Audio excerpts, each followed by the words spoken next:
Welcome to the Dine 16, a food podcast about Sacramento, where we talk to anyone working in the food industry in and around our city. Our goal is to take you behind the scenes and introduce you to some of the people who are making your favorite dining experiences happen. I'm your host, Max Connor, joined as always by my co-host, Neil Little. Neil, how you doing, man? Well, I'm upright. So I think I can say that's an improvement to the way I've been for the past month. I had a micro-lumbar discectomy for those medical people listening to our podcast. Basically, I had a burst disc in my back that was rubbing up against my spinal cord and sending tremendously painful reactions or whatever down my leg. And it finally got to a point where I had to have surgery. So I, at 36 years old, had a back surgery. So I am 2 weeks out of that, but doing very well and progressing forward. It was a tough time to have this because we had so much fun stuff scheduled for the podcast, but everyone who had scheduled stuff with us was so cool and so understanding and was able to reschedule. So we will definitely have more stuff coming out for you. But yeah, long story short, I'm doing well. Max, how are you doing? I'm doing all right. I certainly don't have a burst disc in my back, so that makes my current obsession with Frosted Flakes seem like a sort of minor problem in my life. Although, when I'm on my second bowl at 11:30 at night watching a rerun of Friends, it feels like a significant problem. I got to ask. Hold on. Frosted Flakes here, I got to be honest, they get soggy too quick for me. No, I know, I get it. I eat them super fast, and hence the second bowl per night. I respect that. I like that. I mean, boxes are one serving, right? I mean, are we all clear on that? Absolutely, boxes are one serving. Although, we buy them at Costco, and there are a lot of Frosted Flakes in the Costco 2-pack. So, I've been ripping through them. Anyway, but our guest today, Neil, is a good buddy of yours, somebody you worked with for a while at Camden, and someone who's got some really fun things on the horizon here in the Sacramento food scene. She works for a really well-respected, well-known distillery in town, but she is the head chef. And so this interview is really focused around food, where she's about to get to put out a whole new menu with a whole new kitchen. Neil, you want to tell us a little bit more about our guest? Yes, her name is Taylor Lovelace. I had the wonderful opportunity to work with her at Camden Larder, where she worked the grill station for us in the kitchen. For any of you who have been into Camden Larder and had any of our proteins or pastas, she probably cooked it for you, so you know that she's really good at doing what she does. After a year at Camden or so, I believe, she took the opportunity to become the head chef over at J.J. Pfister in not quite Rancho Cordova, but I think in that area, more or less, just outside 50. And she was actually, prior to my linking up with Max here, one of my first test interviews for a podcast that I wanted to do, which was similar to Max's, before we joined up together. So I am very excited to get her on here and introduce you to one of our many wonderful female chefs in Sacramento.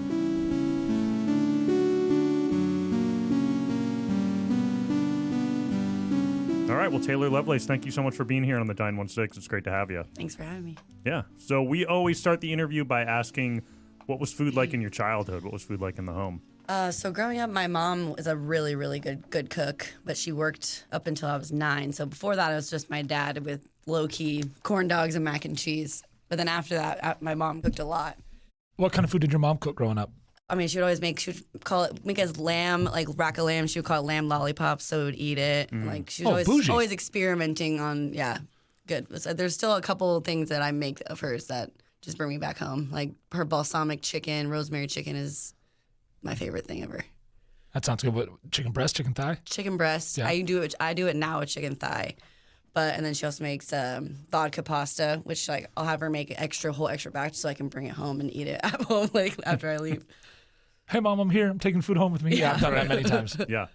That's what I ask my mom for if I'm sick or she's like, we'll have something going on at home. And she says, do you guys need me to bring you a meal? And it's like, yeah, spaghetti. Yeah. Bring me your spaghetti. Doesn't taste like any spaghetti you can get in any restaurant, but it's delicious. And it's the only, I'll eat any spaghetti, but if I could choose, that's what I'm going to eat. I've tried to recreate her vodka pasta, and it's good, but it's just not the same.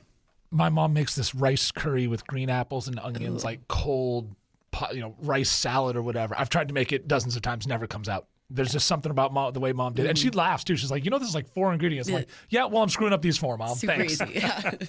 It's just not as good unless your mom hands it to you. There's something about Peanut butter jelly tastes better that way. Mm-hmm. Yeah. 100%. Yeah.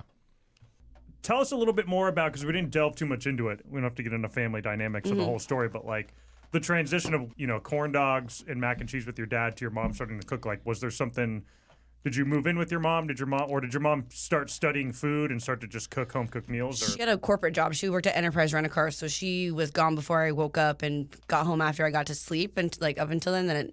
She wanted to transition, obviously, to hang out with me and my sister more so when I was 9. Honestly, we didn't like it, but and then I slowly, got a more of a taste for good food. They liked to dine. They ate at the kitchen a lot. Like when I would turn 16, that was another cool thing. When I turned 16, I got my driver's license. I would drive them to the kitchen, drop them off so they could drink, and I would come back an hour or so early, and then the kitchen would feed me the whole menu in the back at a table. I was like Holy 16. Shit, no way. Yeah. And that's how I met Noah. That's how I got my foot in the door after culinary school. I did my internship at the kitchen. Did he remember? You have to jog his memory and say, hey, do you remember feeding me? Yeah, because my parents were frequent flyers at the kitchen back in the day. So they knew who I was. He knew who I was. So like Randall and everything. One of the perks of being a regular is like, oh, you'll hire my daughter, thank you. Right. Well, and it's just my free internship, so I didn't get paid at first. Sure. It was just 6 weeks of unpaid, internship after culinary school. And then when I got finished with it, 2 weeks later, one of their cooks walked out, and I had just stopped working there for my internship. So he was like, hey, yeah. Back then, I think minimum wage was $7.25. I was like, yes, I will work here. That's awesome. Yeah. Do you remember any of the dishes from back then that you ate? I mean, I do. Like, I can't remember like the whole dish, but like I remember there was this one it was a single ravioli, but it was so good. I think it was maybe lobster ravioli. Yeah. Yeah. Usually pretty good. Yeah. Yeah. Especially a big single one. Yeah. Solo one, yeah. Right. So pre 9 years old, was your dad eating corn dogs as well, or was he like making what you guys wanted to eat and then making himself something good? I think he was eating corn dogs with us. Corn dogs and mac and cheese, yeah. We had a lot of breakfast for dinner. Oh, it's my favorite. Yeah. 2 eggs and hash browns for dinner. I'm in. Pancakes. Eggo waffle. Are you waffles or pancakes? Pancakes. Ooh, waffles. I want a pancake. Max, deciding vote? I think I'm pancakes. If you said one was going to disappear from the earth, I would be sadder if pancakes went away than waffles. Really? I eat a waffle, but like... I love waffles. Yeah. No, I like understand. waffles too, but pancakes are just... Love them. But I would be more sad if pancakes disappeared off the face of the earth. Interesting. Okay. We have pancakes on my menu, on JJ menu at brunch, and but usually brunch just slows down, and I'll make myself just one single pancake, and just inhale it. And I put salt on it, a little salt. Good. So at one point, did you realize that food was going to be in your future? Well, I've worked in restaurants since my first job. I've only had one job not in a restaurant, but I worked at a Taco Del Mar when I was 15. After that, I worked at a Red Robin, and that's when I really started to, I was at Expo there, and then when they get super busy, I would jump on the line and help them make the burgers and then jump back around. And I was like, okay, this is fun. I could do this. This makes sense to me. And then after that, I went to culinary school. Where'd you go to school? I went to Le Cordon Bleu. Which is closed now. The one here here in Sac? That's closed now, yeah. Yeah. It was honestly kind of a waste of money, but it got my foot in the door to work at the kitchen, so. That helps. Mm-hmm. What were some of your memorable experiences at Le Cordon Bleu? Not very many pleasant experiences, I'll say. Really? Honestly, no. I was always the fastest one, so I was the first one done, so I always had to do the dishes. Ooh. And yeah, I mean, I was 19. I didn't really care that much. So I was like, like I said, I learned a lot about fine dining, the techniques. And then I just made it up as I went, imposter syndrome. Fake it till you make it. Fake it till you make it. That's how every bartender starts. Mm-hmm. Yeah. You make an old fashioned? Sure. I'll figure it out. Google it really quick. Exactly. Turn around and grab my phone out of my pocket slyly. God, yeah, how's bartending before you could just go to a phone real quick? Be like, what did this person just order?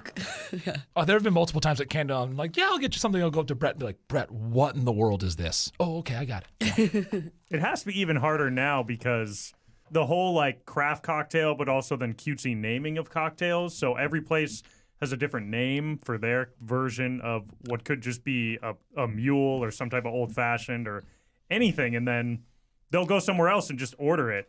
Something similar. And you're just like, yeah, sure. No, I know what that is. And you can get regional cocktails. Yeah, right. Exactly. Yeah. Some of the cocktails at JJ have the weirdest names. And can I order this? I'm just a cooker. I don't know what that is. Is that a Harry Potter curse or is that a gin cocktail? I don't know. So how is it cooking at J.J. Pfister, where that it's a brewery rather than a full restaurant? What differences are there? I mean, it's a distillery, so it always smells like alcohol. Always. It's a lot of sandwiches. Like, it's a really small kitchen right now. We're about to open a new kitchen, but it's definitely been an interesting ride. Like, just learning how to figure out everything and working off a really small oven, and yeah, it's been a journey for sure. Is your hope with the bigger kitchen obviously it's a well-known and respected distillery, but is there a hope to sort of elevate the food even more with a bigger kitchen? Absolutely. I'm going to put on like a pasta, a fish, like start having like veg sides. Like right now it's all sandwiches and a couple salads, and like I'm slowly adding, like I'm going to add a burger, I'm going to add some real composed dishes instead of just sandwiches and chips. A little more than just pub food. Mm-hmm.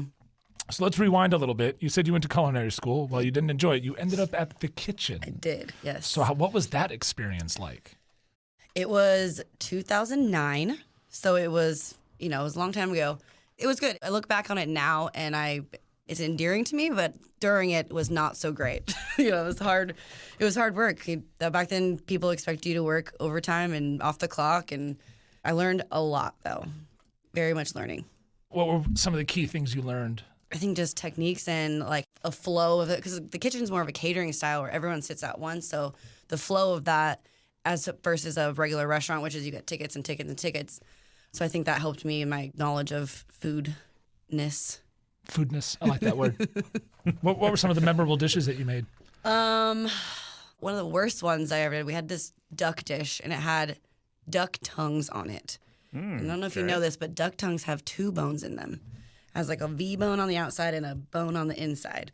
And so I had to like braise them and then with tweezers individually pull out each one of these bones. I just remember just being like, this is my nightmare. I didn't even know tongues have bones. Yeah. No, duck tongues. Never would They're like guessed. cartilagey bones, but they're but they're bones. Yeah. That, and then there's this other dish where it's called fregola, but we made our own. So it's literally just drip liquid into semolina, and it makes these little tiny little pastas.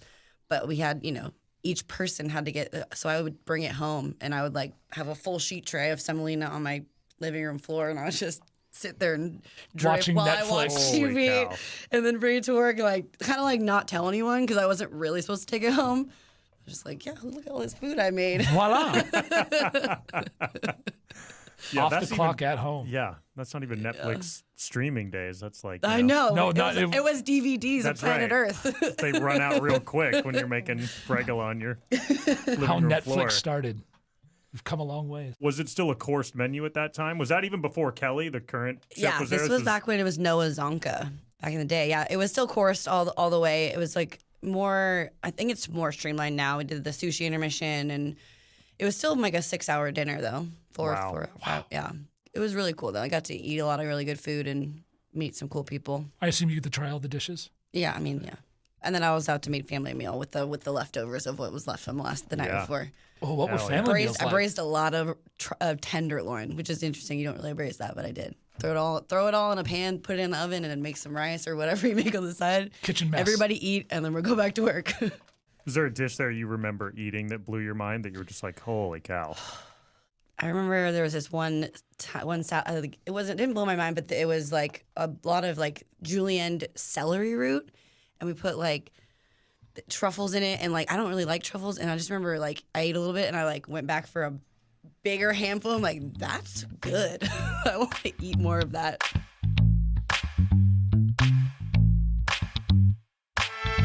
Now I gotta be honest. Prior to this episode, I trusted Max and Taylor when it came to food discussions, but now knowing that they like pancakes over waffles has really questioned my faith in them. I digress. I'm a waffle man, but it's okay. Also, it was really cool to hear Taylor and her experiences being able to eat at the kitchen at such a young age and get to experience such cool food at that age. I love my mom, but we were doing chicken breasts and Caesar salads, which I loved, or pork chops, and those are fantastic, but duck tongues and celery root and things like that is such a cool opportunity for her, and it makes total sense on why it's led her on the journey where she's at now. Absolutely, yeah. Her journey as a kid was really funny too. The fact that her dad was cooking the first 10 years of her life, and I can only imagine the shift as a 10-year-old to go from corn dogs and chili to breakfast for dinner, and suddenly your mom's making good home cooking, and you're just going, oh, what is this? Like, just give me something where the next thing that goes with it is ketchup, right? Blank and ketchup. That's what I'm looking for here. I mean, that's a hard shift at the age of 10.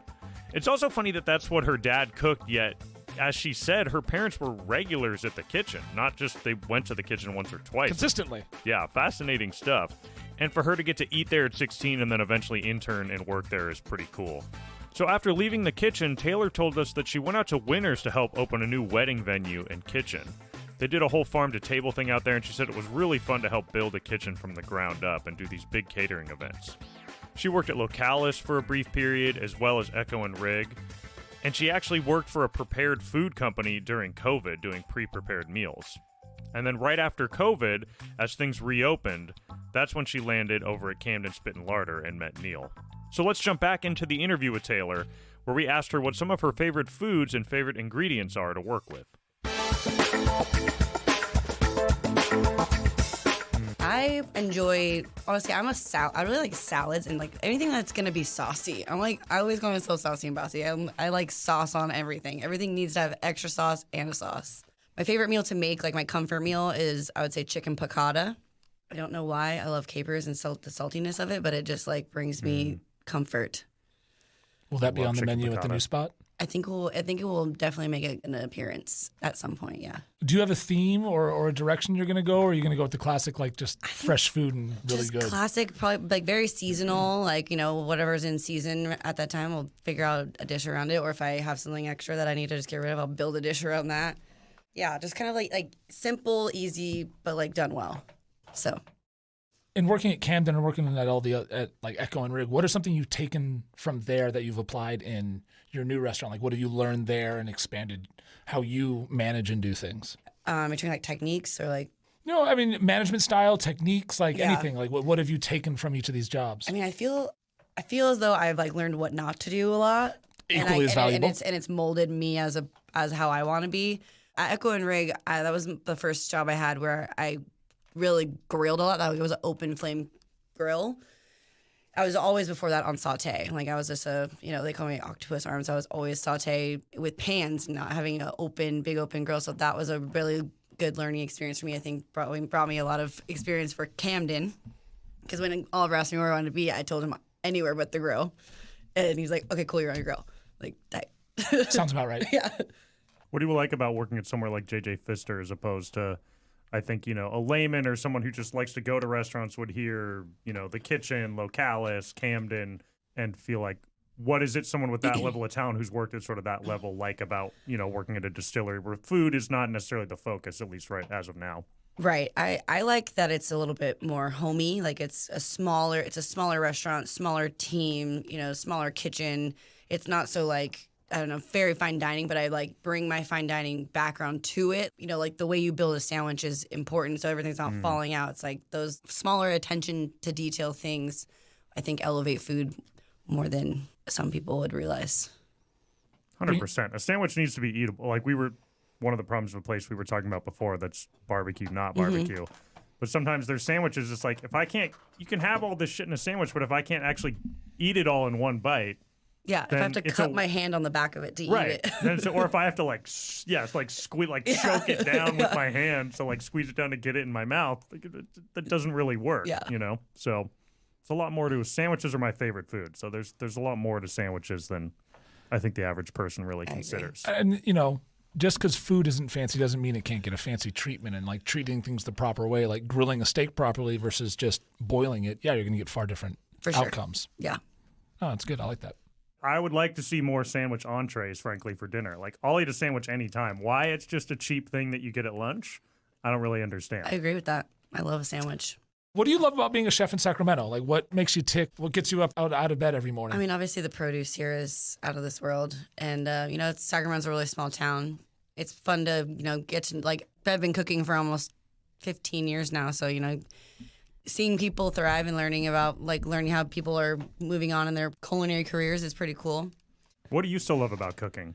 I mean, I do think a lot of people get into it and then get burned out Yeah. and move on, and you've survived COVID and you're still running the Right. kitchen. I mean, what I really love about cooking is like it just honestly kind of makes sense to me. Like I just have it's just fun. I have a really ADHD brain and I'm dyslexic. So, school wasn't really my thing and didn't really know what I wanted to do. Like I kind of wanted to be a teacher. I was like, that's kind of lame. And then this cooking thing happened. And the first time I was online and it was like, you're super busy, slammed, like miserable, like weeded. And you come out of it and you're just like, yeah, like I just got goosebumps saying that just now. Like you just come out and you're like, that was awesome. I don't want to do it again, but I kind of do.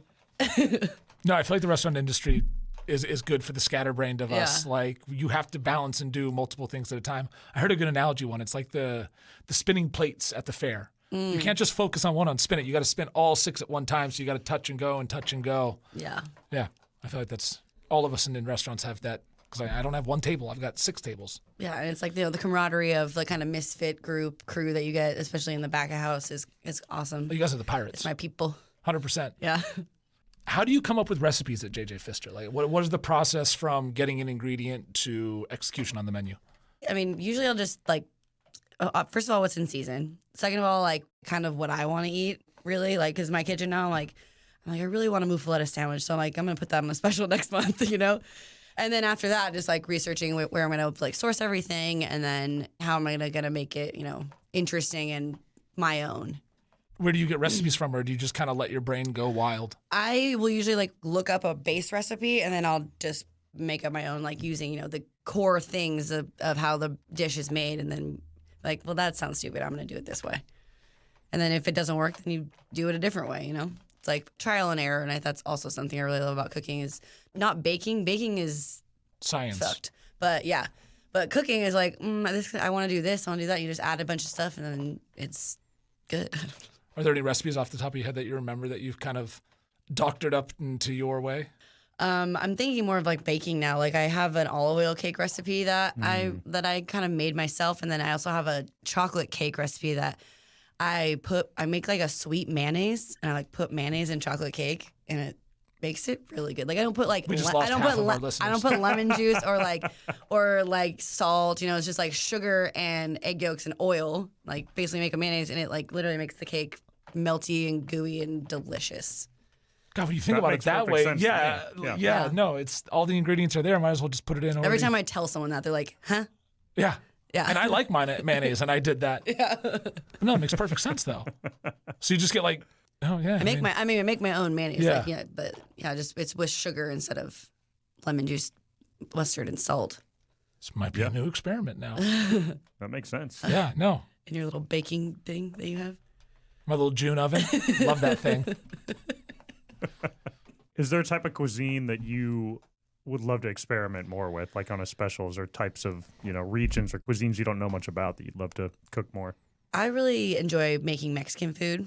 It's just so delicious. Cilantro is one of my favorite herbs to work with, and it's just like so fresh and like lime juice and stuff. And then I also really enjoy making Indian food, which is a lot of things to go into it that you really don't realize. Like, like cashews and all the different fenugreek and yeah. What are some of your favorite things to make?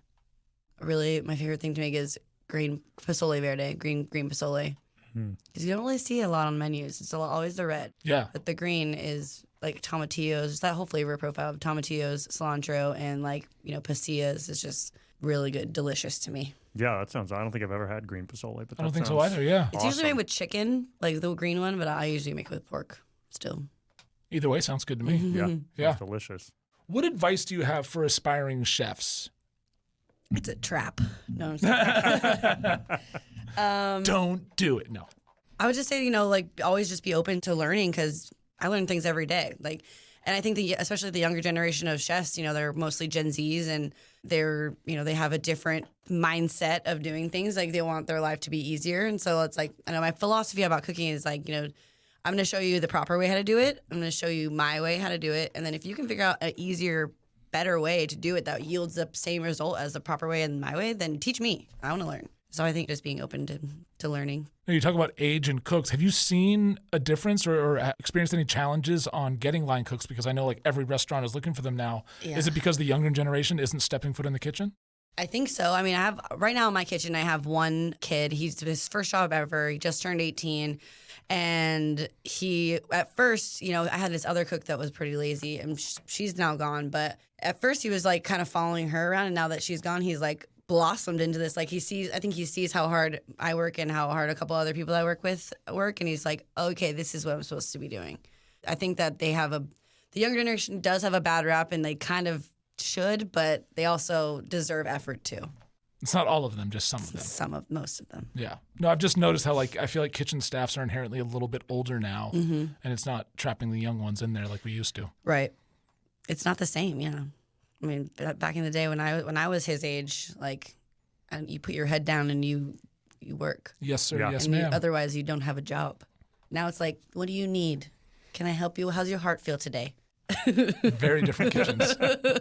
Talk a little bit more about that, because you kind of straddle both, right? Yeah. You sort of reference like being at the kitchen and, you know, essentially being expected to work overtime without extra pay and just show up and just 12, 14-hour shifts, whatever, were kind of the norm. And now running a kitchen, how do you sort of balance what you would have wanted, which is maybe a little bit more, call it respect, I guess, or just legal, I mean, I think that I try. Work conditions. Yeah, like most of the time, we don't really do family meal at my place now. But most of the time, you try to choose one person a day, and what do you want to eat today? I'm gonna make you your lunch today, or you know, just a healthy balance of always letting these people have the days off that they want off, and not just have to deal with it. And you know, obviously, figure it out. But that, and I think just a positive environment. You know, one of my cooks said to me the other day, we were having this conversation, and he was like, you always you save space for me to make mistakes, but you tell me how to do it right, but you don't get mad at me when I fuck it up. And I honestly tugged my heartstring. I was like, oh, thank you for noticing. Thank you for noticing that I do know when you screw up. But yeah. Well, I see everything. But no, but that's what you want. You want him to be able to test his boundaries and not fall flat on his face. Right. But be like, well, no, not quite that way. Okay. Let's try it this way. Yeah. Or if he does the same thing again, I'm like, I'll just look at him and be like, yeah, I know. I don't even say words. He just knows to fix it, you know? Growth. For you too. I'm impressed you're doing that too. I'm very proud of you. If there was a time in my life where I did not do that. I think I've seen those times a few times. Usually happens on the end of a Saturday night when the kitchen is taking their time getting out of there. Oh, no, don't get me wrong. I still lose my shit sometimes. How many dishes do you think you do in a night? Like a Friday. Let's call it a good Friday. Thursdays are our big day. We do trivia on Thursdays. Oh, one of those. And so that's the heightened everybody at once, because trivia starts at 6:30. Everybody comes at 6, and everybody wants, and it's 10 tops on 10 tops of all people want their little trivia group. And we get smacked. So I've condensed the menu. I'm trying to streamline it so it makes it a little bit easier for us. But yeah, it gets weird. It gets wild. And I'm my ticket rail is full, so I'm stacking them underneath the paper towel machine, and okay, trying to grab 4 more, and it's hard to deal with sometimes. It's hard to wrap your head around it. Yeah, you're playing Chef and Expo at the same time too. I'm playing Chef Expo and on the flat top, because you know when it gets crazy like that, it's hard for the new kids because the flat top is my main cooking vessel. We don't have a hood at JJ, so we do in our new kitchen. But the flat top is the main heat source. Otherwise, we have a commercial air fryer that fits a half sheet tray in it. So it's honestly, I named her Suzanne, and I hate her. We're not a Suzanne. Sometimes she's Susie, but most of the time she's Suzanne. Come on, Suzanne. Fucking get it together. Get it together, Suze. We're getting killed here, Suze. I just want to be sitting at the bar and hear from the back, Suzanne! Suze, you're fucking killing me here. Are there any other names in the kitchen we need to be worried about? I honestly haven't named the flat top yet, but I probably should. Frankie. Frankie Flat Top. Frankie Flat Top. Yeah, I'm not mad at it. Frankfurt for long. Frankfurt, you're in trouble now, Frankfurt. Right. Frankfurt James, I needed that. We talked about this. Oh, man.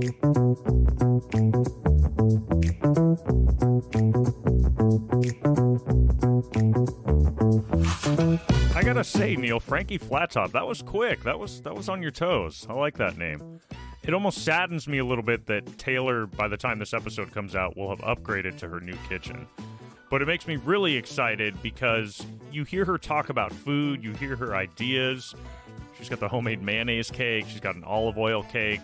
I loved hearing her sandwiches and salad. She's all about the sauce. I mean, I love a bunch of slather all over my sandwiches. I'm all about that. And I'm really excited, given what she's already been able to do with just an air fryer and a flat top and a tiny kitchen, to see what she's going to get to do with a full setup is really exciting. Yeah, finally given a full set of tools, she's going to be able to do some magic. And I got to say, I call myself a burger connoisseur. I have had many burgers in town, and I will firmly throw down saying that Taylor makes the best burger in town. Her medium rare M.C.B, as we talked about, meat cheese bun, for those that are not aware, is my favorite burger in town. She used to make them for me at the end of shifts at Camden when I would walk up and, like I said, bat my dough eyes and see if the flat top was still running. So once she gets that kitchen up and going, you guys are going to be in for some real treats that she puts together. Yeah, I can't wait to just taste her burger. I mean, we took it out of the interview because we went on a long tangent about burgers, but your guys' discussion of you asking her for the M.C.B at the end of a shift was pretty funny. And, I mean, there's nothing better than an end-of-shift burger when you work at a good restaurant. I used to get one all the time when I worked at Beast and Bounty, and we also had a Calabrian chili aioli, which I know you've talked about, and they'd throw some of that on there. They'd fry up an egg for you and put it on there. And, I mean, that was the best way to end a long shift. So funny you mentioned the Calabrian chili aioli because they all knew to put that on the burger automatically for me. And everyone at work followed me suit on that. It was pretty funny. It's the best.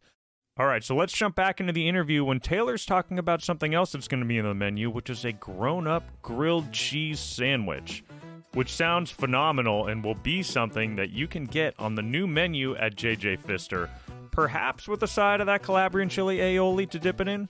Undetermined, you'll have to go over there to find out.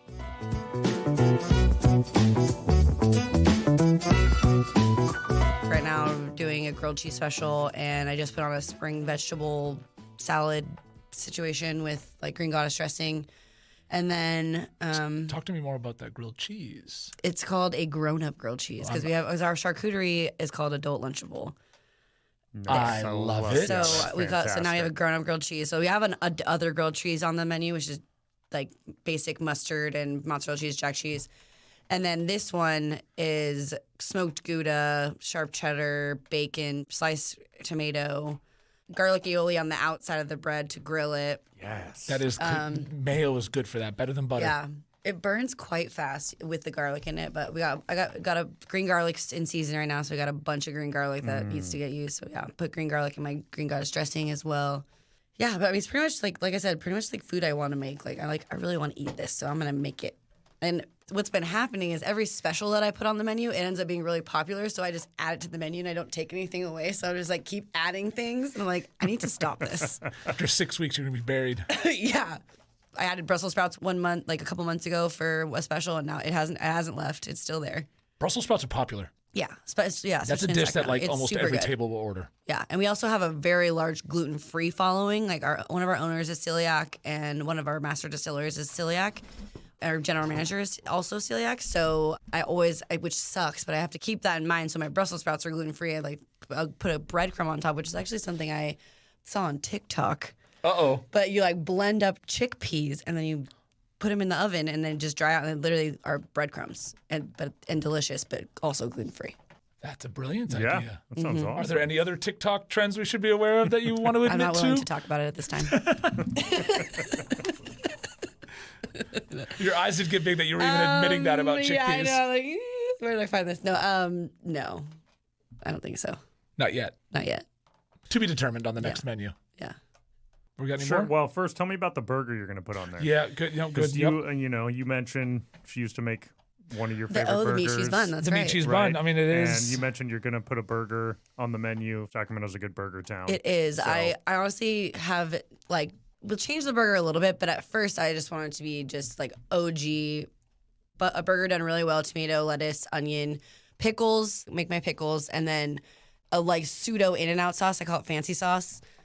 Yeah, and just good. Are you doing big burger? Or are you doing smash? I'm thinking somewhere in between a smash and a big burger, because I don't like a big burger.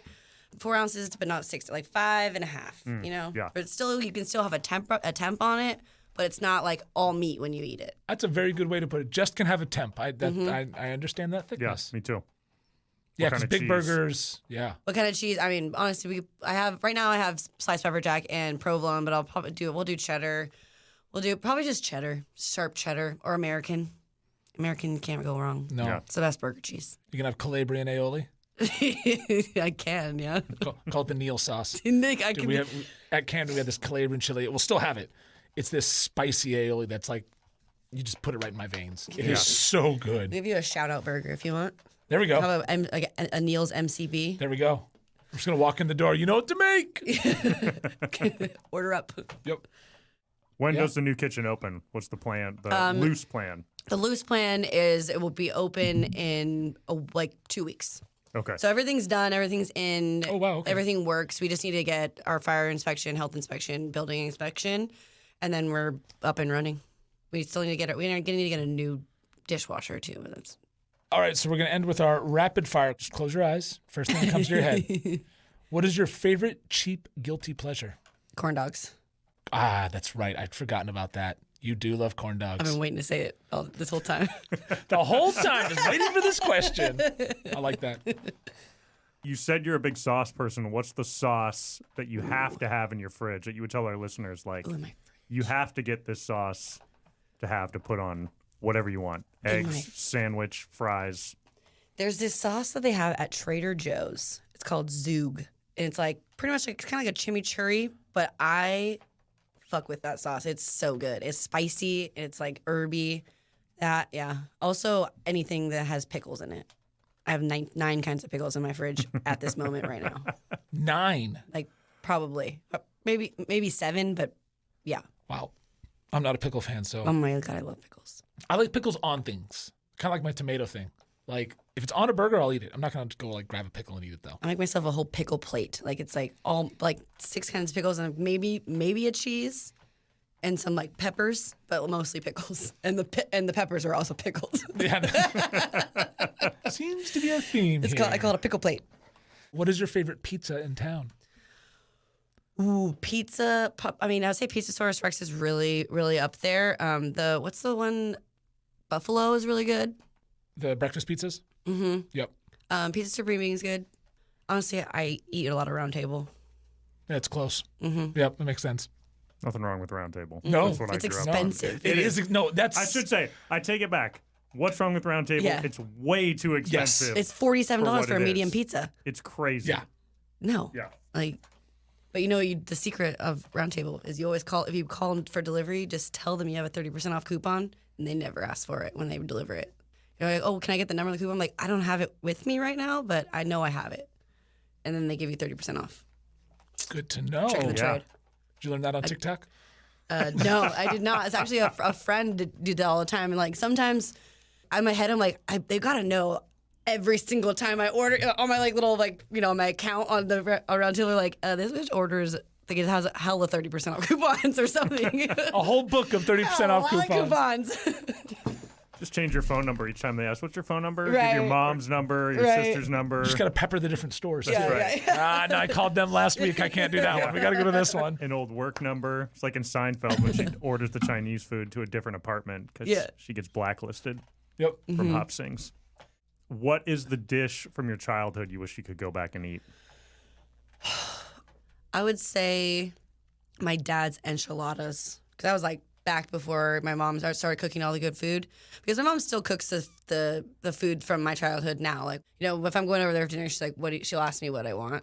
But my dad's enchiladas, and I remember while it was happening, I hated it, didn't want anything to do with it. Like, I was like, where is my corn dog? I'd wear it, and that was just one thing that he would like make. But those were really good.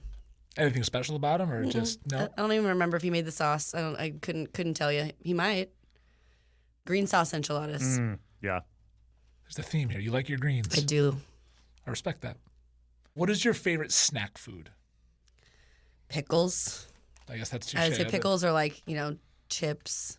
I think. Ooh, what's your bag of chips? One bag to rule them all. Orange Sun Chips. Orange Sun Chips. Love Orange Sun Chips. Orange or green. It's like cheddar. Like it's like cheddar. It's like cheese. No, not the red. Nope. Don't you bring a red bag of Sun Chips anywhere near me. I do not like the red. was a firm, like, No nope, red. nope. Nope. No red. Not garden salsa. Not garden salsa. Both of you don't like salsa either. No, I do. Well, pico de gallo. Pardon me. Right. I don't like pico. Yeah. Chunky salsa. Not a tomato fan. Yeah. I'm honestly not a tomato fan either. I like tomatoes separate, but I don't put a tomato anywhere near my sandwich. I don't want a tomato on a sandwich. Vehemently agreeing over here, Max. Yeah. 100%. Yeah. Get it out of here. Preach.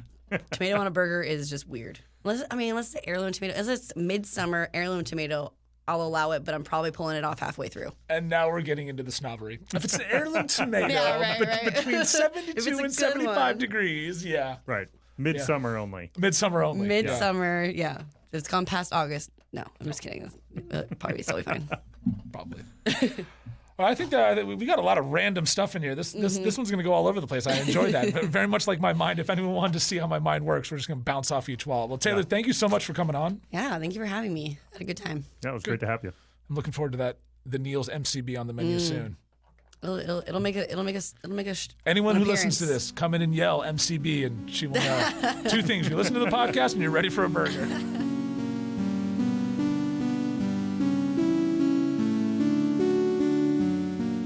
That was such a fun interview with Taylor. I got to admit, she was very nervous coming in, but I knew once she got into the studio and really started talking with us, you would really see her open up and see how passionate it is about cooking. And I think you could really hear that in the interview.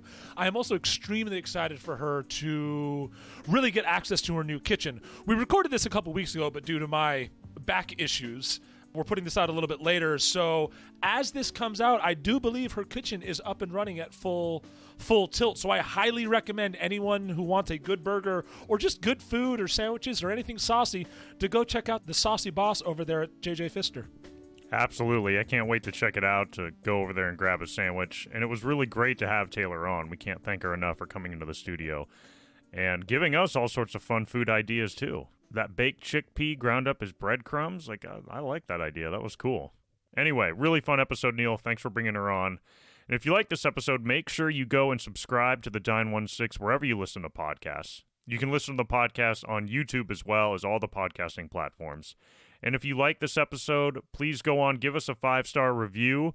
Tell us one of your favorite places in Sacramento to eat. You don't have to tell us why you like the show or what you like. Just hit 5 stars and tell us, go check out this restaurant. We'll check it out. And we say this all the time. This is a local show. We're not a huge podcast that's trying to get millions of listeners. We're just trying to get people in the city of Sacramento to listen. So please, if you like this show, email it to friends and family. Just send them our website, dine16.com. They can go right there and listen. That would really help us out. Be a friend and tell a friend. You can follow us on Instagram. The handle is @Dine16. You can DM us there with questions, or you can email either of us. My email is max@dine16.com. Neil's is Neil, Neil, @dine16.com. Send us questions, ideas, thoughts, whatever you like. The Dine 16 is a production of the Hear Me Now studio in Citrus Heights, California. Our opening and closing theme music are by my brother-in-law, Mark Owens. We've got another great episode in 2 weeks coming out with another great Sacramento chef, Matt Brown from Bodega. Keep tuned into our Instagram or your podcast app for that episode in a couple weeks. And until then, as always, eat something you love with someone you love.